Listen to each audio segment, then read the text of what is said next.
بالکل کلیئر ہے کہ چیئرمین بلاول بھٹو زرداری صاحب اپنی پوری کوشش کر رہے ہیں کہ افہام و تفہیم کے ساتھ یہ سارے ایشوز جو ہوں سولو ہوں۔ اسی وجہ سے انہوں نے جو ہماری کانسٹیٹیوشنل کورٹس کی بات تھی اور بھی اس میں بہت ساری چیزیں تھیں، ان کو بھی انہوں نے کہا کہ چلیں اگر متفقہ طور پر سب لوگ اس بات پہ ہی متفق ہوتے ہیں کہ آئینی ایک ڈویژن بنا دیا جائے، کانسٹیٹیوشنل ڈویژن بنا دیا جائے اسی سپریم کورٹ کی اس میں، جس کے ہیڈ ظاہر ہے ایک ہی چیف جسٹس ہوں گے، اور بھی چیزوں پہ انہوں نے بات کی۔ مولانا صاحب نے جب انہیں کہا کہ پی ٹی آئی بھی اس پہ متفق ہوگی، اور پھر پارلیمانی کمیٹی میں بھی ایک میٹنگ ہوئی جس پہ بہت سارے ایشوز زیر بحث لائے گئے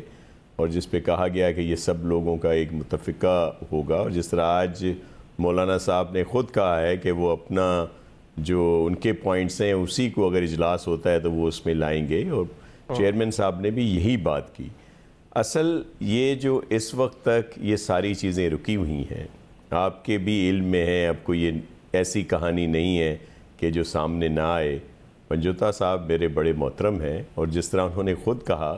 کہ وہ تو کسی بھی آئینی ترمیم کی سپورٹ نہیں کرتے، اور ظاہر ہے یہی بات ہوگی، آگے بھی یہی فیصلہ ہوگا پی ٹی آئی کا، ہم لوگ سمجھتے ہیں اس بات کو۔